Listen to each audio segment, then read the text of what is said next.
Hello YouTube artist, welcome to In the Studio with Kelly Hernig. Today I want to share my finished sketchbooks for 2023. I also want to tell you what they've done for my art, practice, and state of mind. Let's go take a look. These are the sketchbooks that I finished in 2023. And I have to say, it is huge that I did that. This one alone has 96 pages. And these, I'm just really addicted to their size. So let me get into talking about these and what I learned finishing all of these sketchbooks.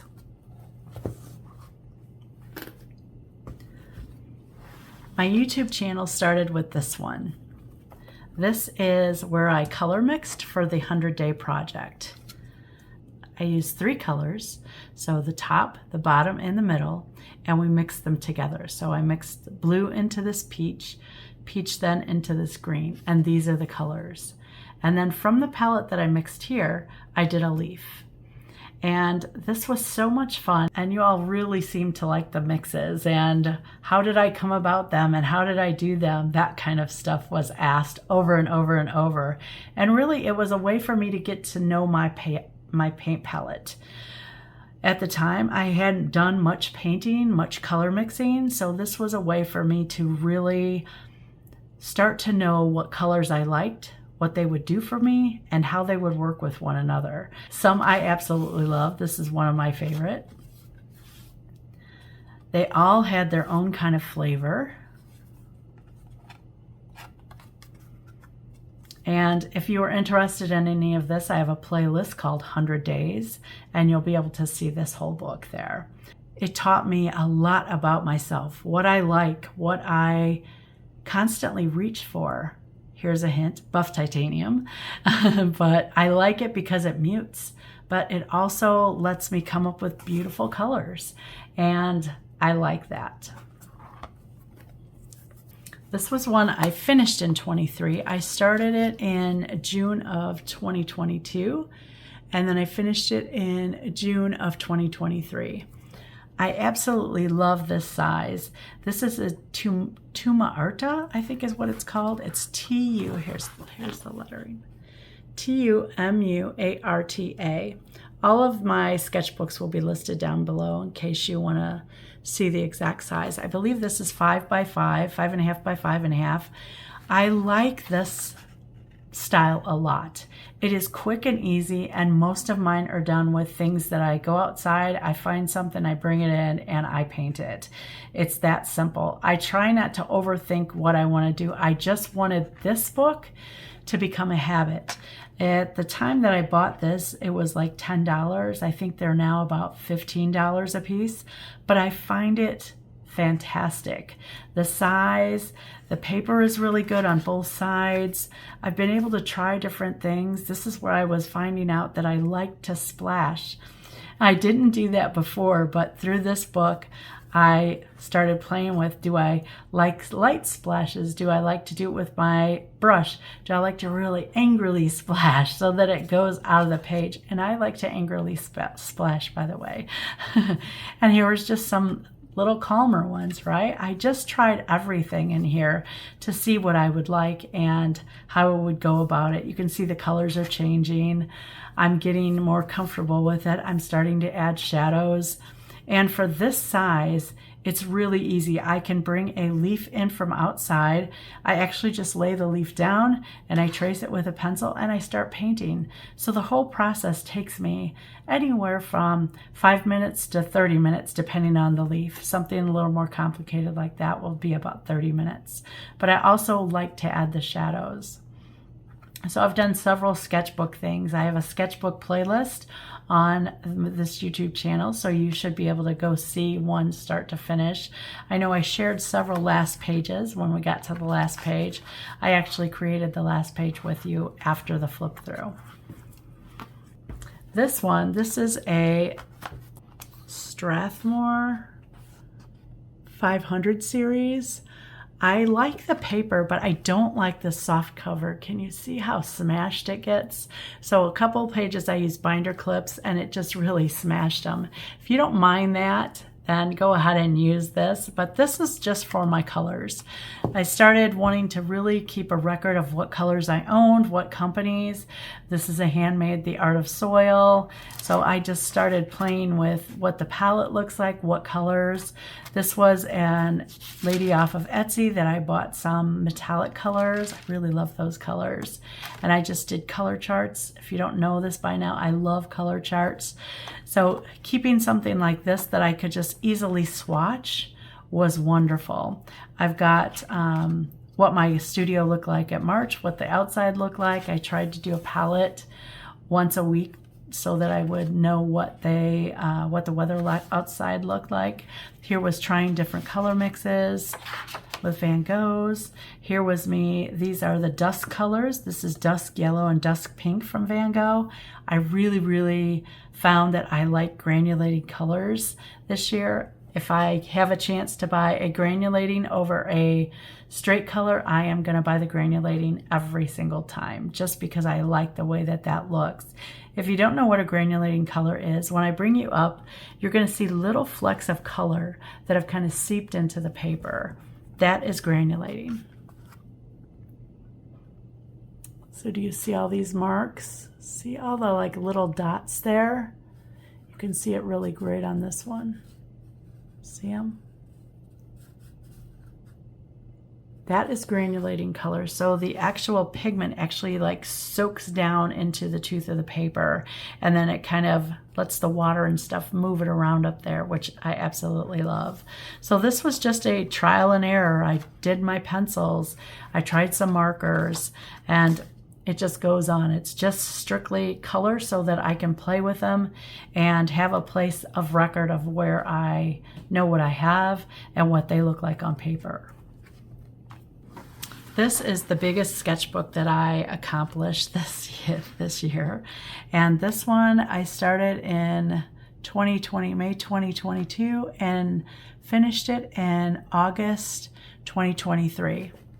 I try to start my sketchbooks out with something that I know, which is usually art supplies. And this was something that it was daunting. I mean, look at all those pages.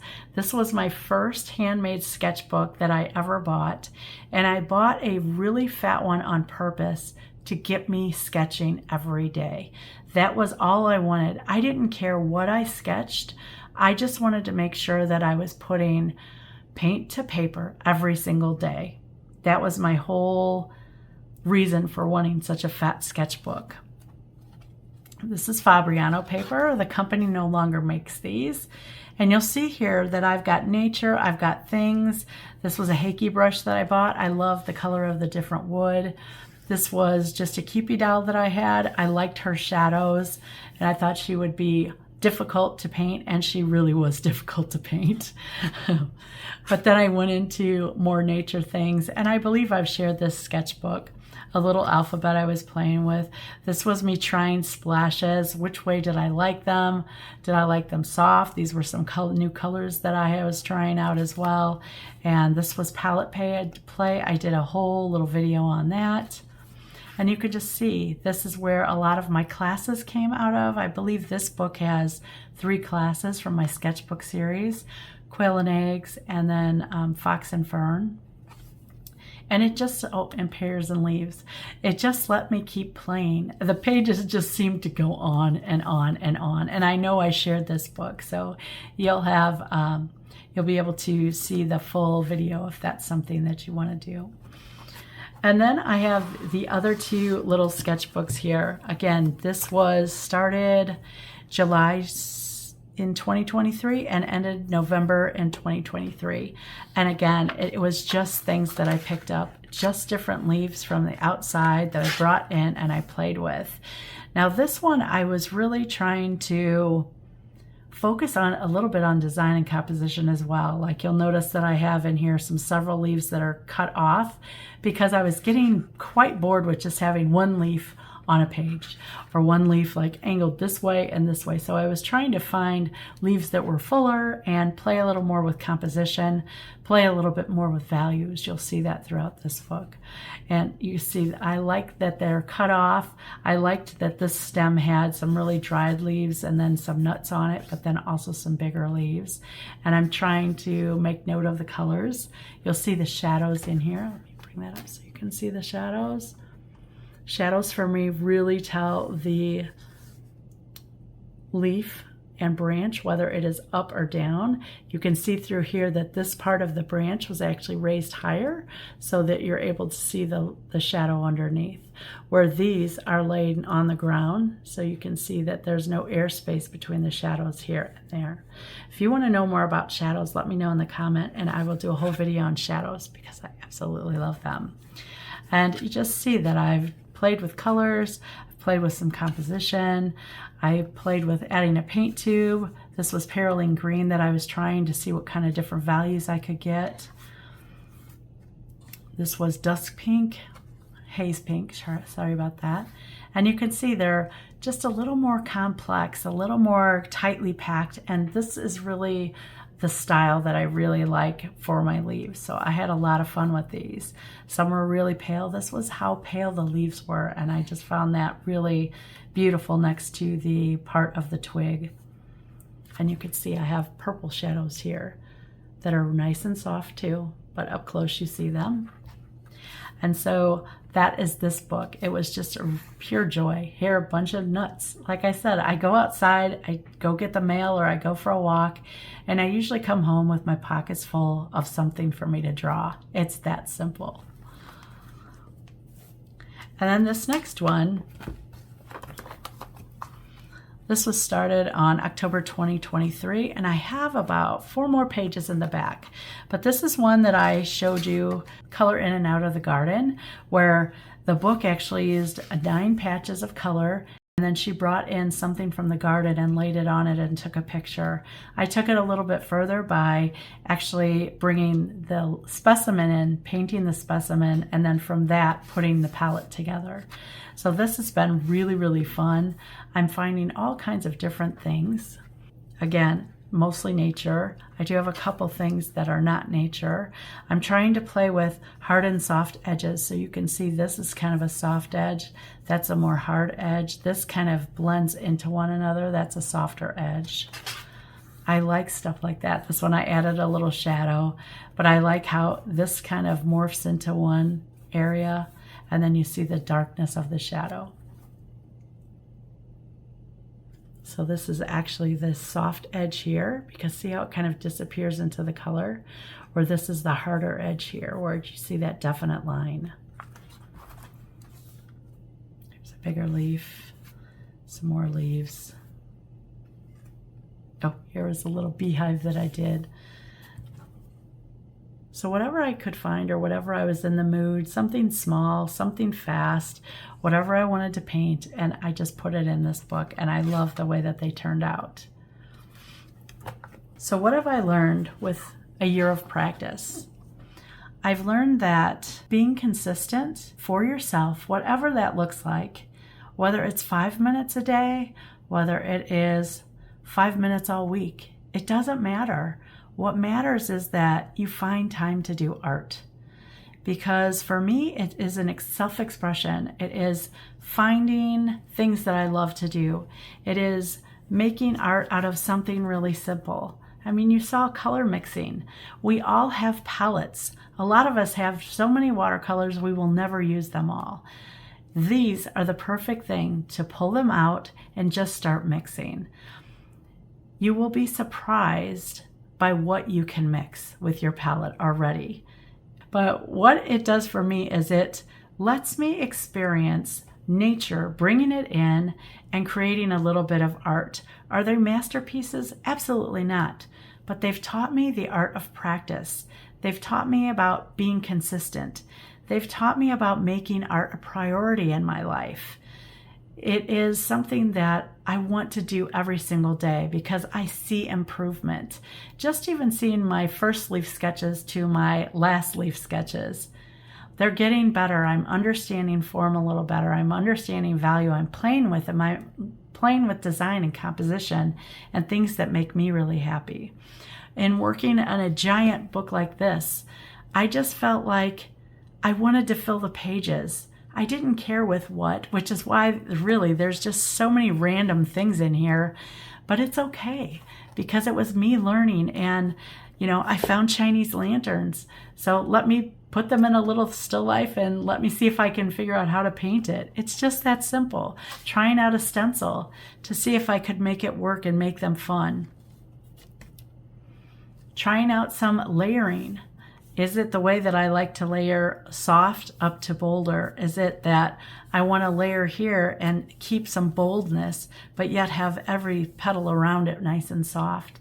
That's what I've learned, because I wouldn't know how to do that without experimenting. If you're always watching and not doing, you're not really gaining the knowledge. Yes, you can see it work, but until you actually try it for yourself, I truly believe that you are not giving yourself credit. I try not to buy expensive sketchbooks for the reason that I don't want the paper to feel precious. I don't want to be like, oh my gosh, what if this painting stinks? That's not my point of a sketchbook.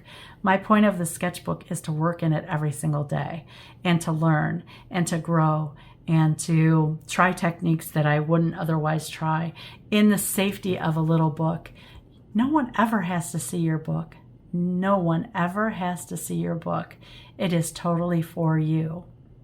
I'm sure if you looked around your studio right now, you could probably find 2 or 3 sketchbooks and probably more, because we love the idea of sketchbooks, but that blank page gives us a lot of fear. I also have 6 tips to starting a sketchbook in the sketchbook playlist, so make sure you go there, because I want you this year to make a goal to open up the sketchbooks you already own and just start painting. You saw, can't get any simpler than leaves, really. It just cannot. So have fun with it, and hopefully by the end of the year, you will have 1 or 2 full ones, and just imagine what that would feel like. I mean, I have so much pride in these 6 sketchbooks, and you saw they're nothing fantastic, but I did the work. I showed up in my art quest to do art every day, to do watercolor every day, because it's a medium that is intriguing to me and that I want to know more of and get better with. So these 6 sketchbooks mean the world to me. And I hope that you will give sketchbooks a try, because they will open up a world to you that you might not even know exists. If you were inspired by the art of practice in your sketchbook today, please like, comment, or subscribe. I'd really appreciate it. Thanks for watching.